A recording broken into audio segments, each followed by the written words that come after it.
Movie की शुरुआत में हीरो को दिखाते हैं, वो कोट सूट पहनता है और एकदम परफेक्टली रेडी होकर अपना बैग हाथ में लिए घर से बाहर निकलता है। वो एक बहुत बड़ी कंपनी का सीईओ है और उसका नाम है क्लाउडियो वेरोना। वो अपनी कार का इंतजार कर रहा होता है, तभी वहाँ उसकी कार आती है, पर वो नोटिस करता है कि जो उसका रेगुलर ड्राइवर है वो नहीं है, कार कोई और चला रहा होता है। क्लाउडियो उसके बारे में पूछता है तो नया ड्राइवर कहता है कि सर उनकी तबीयत खराब है, इसीलिए आज मैं कार चला रहा हूँ। तब क्लाउडियो कार में चढ़ जाता है और कार वहाँ से निकलती है। उस दिन क्लाउडियो की कोई इम्पोर्टेंट मीटिंग होती है, इसीलिए वो उस मीटिंग की फाइल्स देख रहा होता है। नया ड्राइवर क्लाउडियो से नॉन स्टॉप बकबक कर रहा होता है, जो कि क्लाउडियो को बहुत ही इरिटेटिंग लगती है। इतने में ड्राइवर रेडियो ऑन करता है जिसमें एक न्यूज आ रही होती है कि एक 70 साल के बूढ़े ने एक छोटे बच्चे को काट लिया। पर क्लाउडियो न्यूज पे ध्यान नहीं देता और कहता है कि मुझे डिस्टर्ब मत करो और रेडियो ऑफ कर दो। तब ड्राइवर पूछता है कि सर क्या मुझे आपकी कंपनी में एक नौकरी मिल सकती है। क्लाउडियो गुस्से में कहता है कि तुम जो अभी काम कर रहे हो उसे ढंग से करो। क्लाउडियो का यही एटीट्यूड है कि वो अपने लिए काम करने वाले लोगों को उतनी रिस्पेक्ट नहीं देता। ऑफिस पहुंचने पर वो कार से नीचे उतरता है और ऑफिस के अंदर जाता है।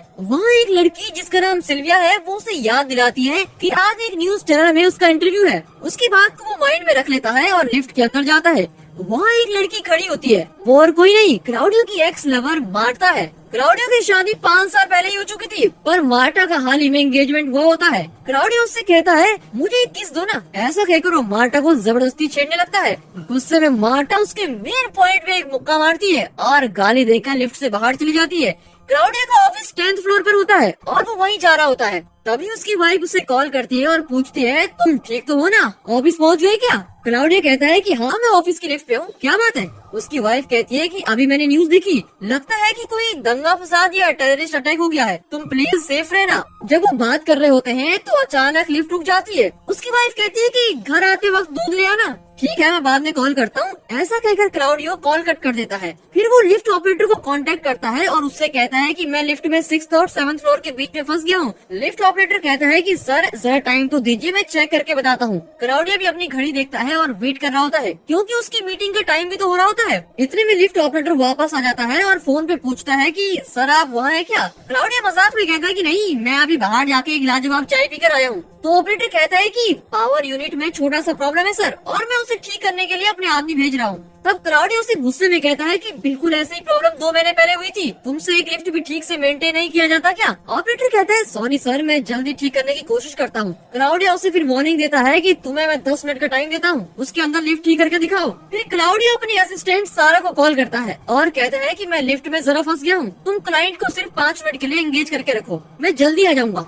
सारा भी मान जाती है और कहती है सर मैं सिचुएशन को थोड़ी देर के लिए मैनेज कर लूंगी, लेकिन आप जल्दी आ जाइए। क्लाउडियो एक सिगरेट जलाता है और स्मोक करने लगता है। अभी वहाँ किसी के चलने की आवाज आती है। सुनकर क्लाउडियो लिफ्ट के दरवाजे के पास जाता है और चिल्लाने लगता है कि मैं क्लाउडियो वेरोना हूँ, यहाँ लिफ्ट के अंदर फंस गया हूँ, प्लीज कोई मेरी हेल्प करो। पर वहाँ कोई उसकी मदद के लिए नहीं आता। तभी वहाँ किसी के चलने की आवाज आती है। तब सारा उसे कॉल करके कहती है कि सर क्लाइंट को और ज्यादा इंतजार नहीं करवा सकते, आप जल्दी आ जाइए। क्लाउडियो उससे थोड़ी देर और मैनेज करने के लिए कहता है। फिर वो लिफ्ट ऑपरेटर को दोबारा फोन करता है और पूछता है कि इतनी देर क्या कर रहे हो तुम। ऑपरेटर कहता है सर मेरे आदमी अभी तक नहीं लौटे हैं, शायद अभी भी ऊपर चेक कर रहे हैं। तब क्लाउडियो कहता है कि ठीक है तुम मुझे उसका नंबर दे दो, मैं उन्हीं से बात कर लूंगा। फिर वो ऊपर चेक करने वाले आदमी को कॉल करता है और पूछता है कि क्या प्रॉब्लम है। वो आदमी कहते हैं कि पावर सप्लाई थोड़ा कम आ रही है, इसलिए लिफ्ट काम नहीं कर रही है। तो क्लाउडियो कहता है कि अभी 2 महीने पहले ही तो यही प्रॉब्लम थी, तब तुमने उसे जैसे ठीक किया था इस बार भी वैसा ही कर दो। वो आदमी जवाब देता है कि सर आपकी बात बिल्कुल सही है, पर 2 महीने पहले यहाँ जनरेटर काम कर रहा था, पर अब वो काम ही नहीं कर रहा। तब अचानक उन लोगों पे कोई बुरी तरह से अटैक करता है और उनकी चीखने की आवाज क्लाउडियो फोन पे सुनता है। तभी कॉल भी कट हो जाता है। क्लाउडियो फिर से ऑपरेटर को कॉल करके गुस्सा करके कहता है अरे ये कैसा आदमी तुमने काम पे रखा हुआ है जो बात करते करते चिल्लाने लगता है और कॉल भी काट दिया। अभी ऑपरेटर कहता है कि सर मैं खुद आके लिफ्ट चेक करता हूँ। ऐसा कहकर वो कॉल कट कर देता है। क्लाउडियो अपनी घड़ी देखता है तो पता चलता है कि मीटिंग के लिए वो बहुत ही लेट हो गया है। वो खुद ही लिफ्ट का दरवाजा खोलने की कोशिश करता है पर वो खोल ही नहीं पाता। वो फिर से जोर लगाता है और किसी तरह लिफ्ट का दरवाजा खोल देता है, पर वो बहुत कोशिश के बाद उस फ्लोर का दरवाजा भी नहीं खोल पाता। पर दरवाजा सिर्फ थोड़ा ही खुलता है क्योंकि उसके ऊपर कुछ उसे ब्लॉक कर रहा होता है। उस गैप से क्लाउडिया चिल्लाता है कि यहाँ कोई है, मैं क्लाउडिया वेरोना यहाँ लिफ्ट में फंस गया हूँ, मुझे बचाइए, कोई आकर मुझे यहाँ से निकालो। पर वहाँ कोई नहीं आता। यहाँ कोई अपना काम ठीक से नहीं करता क्या? इस तरह वो गुस्से में चिल्लाता रहता है। फिर वो दरवाजा खोलने की कोशिश करता है पर उससे होता ही नहीं। उस छोटी सी गैप से वो बाहर निकलने की कोशिश करता है पर वो भी पॉसिबल नहीं होता।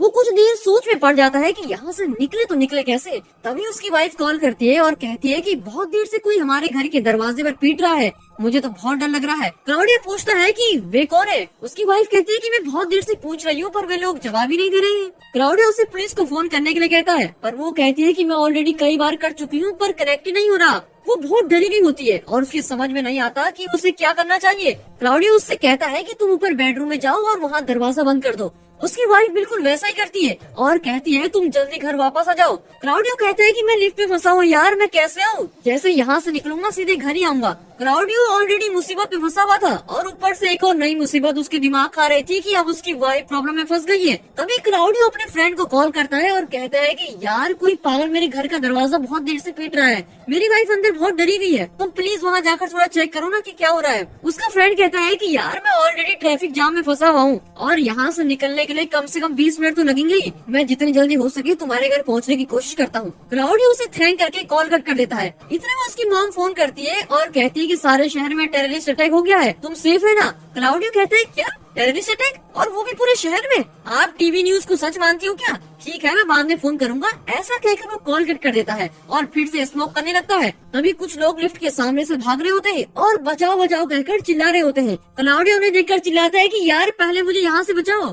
भागते हुए उन लोगों के बीच एक लड़की फिसलकर गिर जाती है और वो और कोई नहीं क्लाउडियो की एक्स लवर मार्टा ही होती है। वो क्लाउडियो से कहती है क्लाउडियो मुझे बचाओ। क्लाउडियो पूछता है कि वहाँ क्या हो रहा है। इतने में मार्टा को कोई वहाँ से खींच के लेके जाता है। क्लाउडियो रोकने की कोशिश करता है पर रोक ही नहीं पाता। वो मार्टा मार्टा चिल्लाता हुआ रह जाता है। वो बिल्कुल कंफ्यूज हो जाता है और चिल्लाता है कि आखिर इस बिल्डिंग में हो क्या रहा है। कुछ देर में उसे कुछ आवाजें सुनाई पड़ती है और वो दरवाजे के पास जाकर देखता है। तब 2 ज़ॉम्बी उसको अटैक करने की कोशिश करते हैं। ज़ॉम्बी को देखकर तो क्लाउडियो बहुत ही घबरा जाता है। फिर कहीं और से आवाज आती है तो वो ज़ॉम्बी उस आवाज की तरफ जाने लगते हैं। क्लाउडियो डर के मारे फ्रीज होकर बैठ जाता है। जो आदमी इतनी पावरफुल वॉइस में अपने आप को क्लाउडियो वेरोना कह रहा था, अब वो छोटे बच्चों की तरह बैठकर रोने लगता है। तभी उसका फ्रेंड कॉल करता है और कहता है कि यार मैं अभी भी ट्रैफिक में ही हूँ और तुम्हारे घर जाने में बहुत देर हो जाएगी। तो क्लाउडियो कहता है कि यहाँ सारे इंसान जानवर बन रहे हैं, इसलिए तुम किसी सेफ जगह चले जाओ। और उसके फ्रेंड की समझ में तो आता ही नहीं कि ये कह क्या रहा है। तभी कुछ ज़ॉम्बी उसको अटैक करते हैं और उसकी आवाज सुनकर क्लाउडियो बेबस होकर रोने लगता है।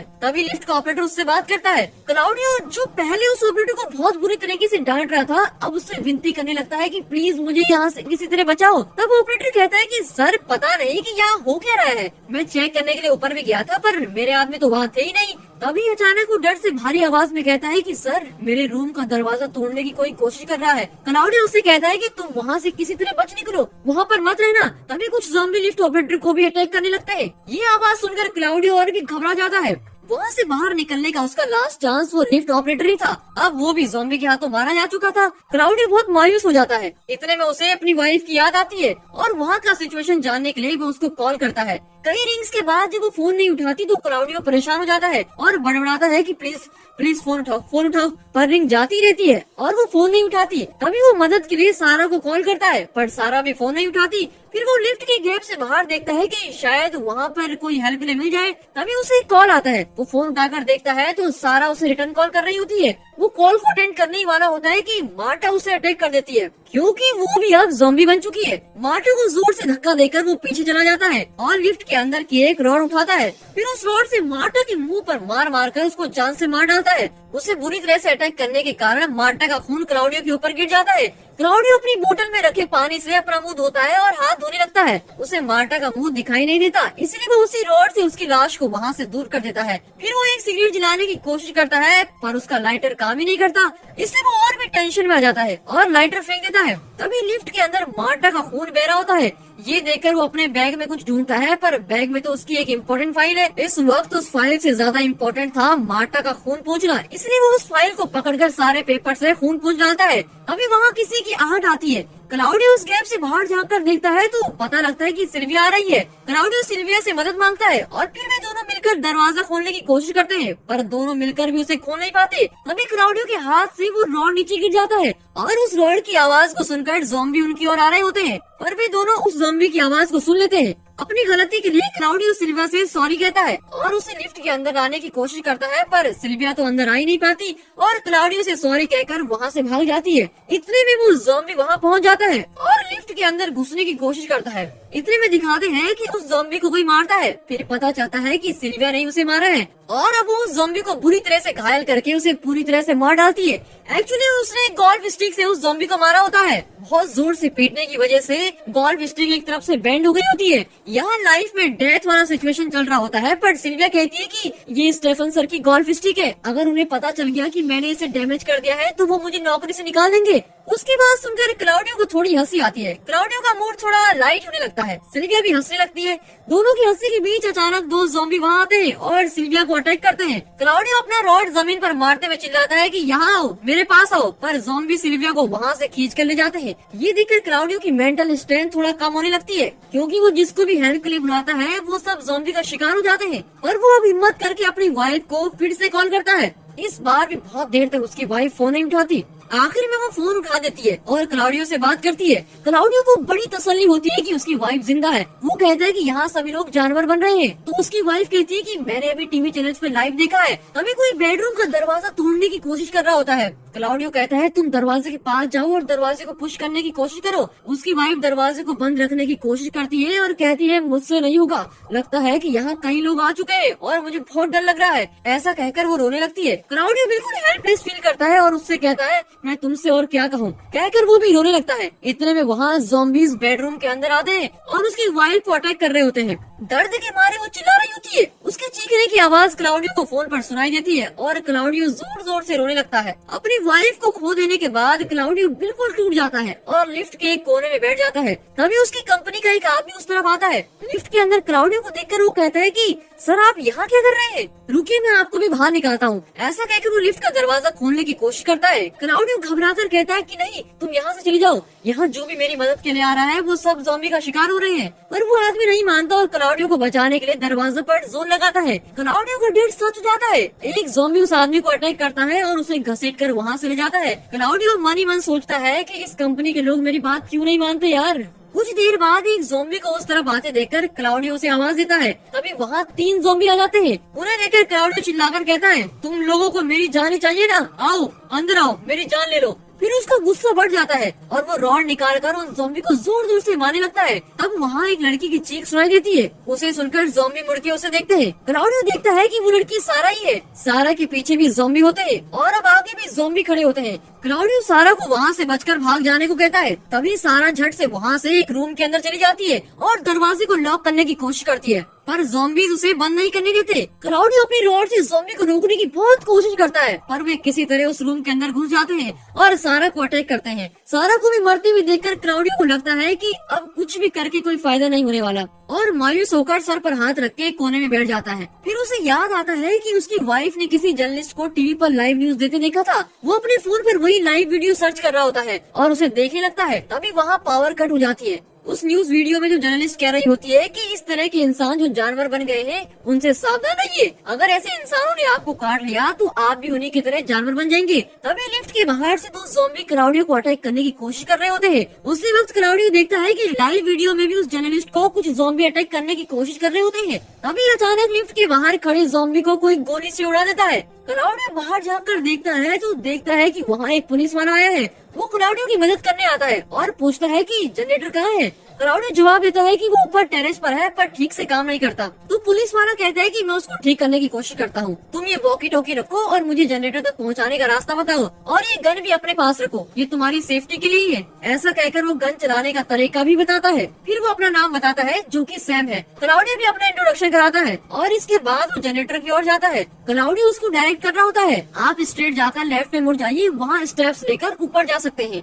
सैम उसकी डायरेक्शन को फॉलो कर रहा होता है। फिर क्लाउडियो बताता है कि लिफ्ट ठीक करने के लिए कुछ आदमी वहीं गए थे, पर लगता है कि वहाँ कोई प्रॉब्लम है और वे वहाँ फंस गए हैं, आप प्लीज ध्यान से जाइए। सैम क्लाउडियो की बात सुनता हुआ जा रहा होता है और बीच बीच में ज़ॉम्बी से भी बचता हुआ जा रहा है। तभी क्लाउडियो टॉर्च चलाकर देखता है कि आखिर लिफ्ट का दरवाजा खुल क्यों नहीं रहा है। वहाँ दरवाजे के बीच कुछ अटका हुआ होता है। वो सैम को ये बात बताता है। फिर वो उस चीज को निकालने की कोशिश करता है पर वो बहुत ऊपर होता है और क्लाउडियो उस तक पहुँच नहीं पाता। वो किसी तरह हाथ से उसे निकालने की कोशिश में लगा होता है। तभी वहाँ दो ज़ॉम्बी आकर उसे अटैक करते हैं। क्लाउडियो सैम की गन से उन दोनों ज़ॉम्बी को शूट कर लेता है। तभी सैम कुछ ज़ॉम्बी के बीच फंस जाता है और क्लाउडियो को उसकी चीख सुनाई देती है। इसके साथ सिग्नल भी कट हो जाता है। अब क्लाउडियो के पास उम्मीद नाम की कोई चीज नहीं होती। तभी पावर वापस आ जाती है। कुछ देर में रात हो जाती है। क्लाउडियो को इतना फ्रस्ट्रेशन होता है कि वो खुद को गोली मारने वाला होता है, पर कुछ ही सेकंड्स में वो अपनी सोच बदल देता है। फिर वो लिफ्ट के बाहर रेंगते हुए ज़ॉम्बीज़ पर अपनी गन को एम करता है। तभी ऊपर से किसी की आवाज आती है। वो सैम की ही आवाज होती है जो ज़ॉम्बी से बचकर आ गया होता है। वो क्लाउडियो से लिफ्ट के ऊपर का दरवाजा खोलने को कहता है। क्लाउडियो रॉड से दरवाजा खोल देता है। फिर सैम नीचे आ जाता है और वहाँ खड़े ज़ॉम्बी को शूट कर देता है। फिर वो दोनों बैठकर बातें करने लगते हैं। सैम बताने लगता है कि ऊपर उसके साथ क्या क्या हुआ था। मैं जब सीढ़ियों से ऊपर गया तो वहाँ कई ज़ॉम्बी थे। उनसे बचकर निकलना मेरे लिए बहुत मुश्किल था। मैं तुम्हें नहीं बचा पाया। I am really sorry for that. तभी क्लाउडियो देखता है कि सैम के पैर पर किसी ज़ॉम्बी ने काटा है। सैम अपनी गन क्लाउडियो को देता है और कहता है कि मुझे मार दो क्योंकि मैं भी ज़ॉम्बी बन रहा हूँ। तुम प्लीज मुझे शूट कर दो। पर क्लाउडियो कहता है कि ये मुझसे नहीं होगा। ठीक है, मैं अपने आप को शूट कर दूंगा। ऐसा कहकर सैम शूट करने ही वाला होता है, पर क्लाउडियो उसको वैसा करने नहीं देता। तब अचानक सैम क्लाउडियो के मुंह पर कस के पंच करता है और कहता है कि जब मैं ज़ॉम्बी बन जाऊंगा तब खुद ही मुझे मार देना। दोनों यूं ही बातें कर रहे होते हैं, पर सैम धीरे धीरे ज़ॉम्बी बन रहा होता है। क्लाउडियो उससे पूछता है कि तुम्हें क्या हो रहा है। अब सैम पूरा ज़ॉम्बी बन गया है और क्लाउडियो को काटने की कोशिश करता है। तब क्लाउडियो गन उठाता है और सैम को शूट कर देता है। लिफ्ट के बाहर दो ज़ॉम्बी होते हैं जिन्हें वो बड़ी गन से शूट करने लगता है। फिर उस गन का फोर्स इतना ज्यादा होता है कि उसके झटके से क्लाउडियो पीछे की ओर आ जाता है। तभी उसका पैर फिसल जाता है और वो वहाँ एक रॉड से टकराकर बेहोश हो जाता है। फिर हमें दिखाते हैं कि सुबह हो गई है और वहाँ गन शॉट्स की आवाजें आ रही होती है। मिलिट्री ने उस बिल्डिंग के कई सारे ज़ॉम्बी को क्लियर कर दिया होता है। गन शॉट्स की आवाज सुनकर क्लाउडियो जाग जाता है। तभी उसे एक अननोन नंबर से कॉल आता है। वो कॉल अटेंड करता है और पूछता है कि कौन है। उसकी वाइफ ही कॉल कर रही होती है। क्लाउडियो ने इतनी खुशी पहले कभी नहीं फील की थी। वो खुशी के मारे थैंक गॉड कहकर बड़बड़ा रहा होता है। तभी उसकी वाइफ उसे इन्फॉर्म करती है कि वो ज़ॉम्बी के बीच फंस गई थी और किसी तरह बचकर घर से बाहर निकल गई थी। फिर कुछ सोल्जर्स ने उसको बचा लिया था। उनकी बातों के बीच ही क्लाउडियो के फोन का चार्ज खत्म हो जाता है और फोन स्विच ऑफ हो जाता है। फिर भी क्लाउडियो बहुत खुश होता है। फिर वो रॉड से उस चीज को निकालने की कोशिश करता है जो लिफ्ट के दरवाजे को खुलने से ब्लॉक कर रही थी। अब वो सैम की लाश को देखकर सॉरी बोलता है और उसको नीचे लेटाकर उसके ऊपर चढ़ जाता है। अब वो ऊपर तक पहुंच पाता है और दरवाजे को ब्लॉक करते हुए उस चीज को निकाल फेंकता है। अब दरवाजा खुल जाता है और क्लाउडियो बाहर निकल जाता है। वो अपना कोट पहनकर बाहर जाता है। वो देखता है कि पूरी बिल्डिंग में बहुत सारे ज़ॉम्बी मरे पड़े हैं। बिल्डिंग से बाहर आने पर वो देखता है कि हर तरफ ज़ॉम्बी मरे पड़े हैं। फिर देखता है कि वो एक ब्रिज पर चल रहा है। वहाँ एक लड़की के पास दूध की बोतल देखकर उसे याद आता है कि हाँ, मेरी बीवी ने तो कहा था कि दूध लेकर आना। क्लाउडियो उसे दूध की बोतल ले लेता है। इतने में वो लड़की उठती है और कहती है कि तूने मेरी दूध की बोतल क्यों लिया। तब हमें पता चलता है कि वो ज़ॉम्बी लड़की अभी भी जिंदा है। वो क्लाउडियो को काटने को आती है। इतने में पास की बिल्डिंग से कुछ सोल्जर्स उस ज़ॉम्बी को शूट कर देते हैं। तब क्लाउडियो अपने दोनों हाथ ऊपर करके कहता है कि मैं इंसान हूँ, मुझे शूट मत करना। अब पूरा शहर मिलिट्री के कंट्रोल में आ जाता है और वहाँ एक भी ज़ॉम्बी जिंदा नहीं होता। सभी ज़ॉम्बी को मिलिट्री ने मार दिया होता है। अब हमें दिखाते हैं कि वहाँ एक भी ज़ॉम्बी जिंदा नहीं है और सिटी पूरी तरह से सेफ हो चुकी है। इस मैसेज के साथ ये मूवी यहाँ पर खत्म होती है। ये मूवी आपको जरूर पसंद आई होगी और दोस्तों इस वीडियो को लाइक और चैनल को सब्सक्राइब जरूर कीजिए और हाँ, साथ ही में अपने फ्रेंड सर्कल में इस वीडियो को जरूर शेयर कीजिए। And finally thanks for watching.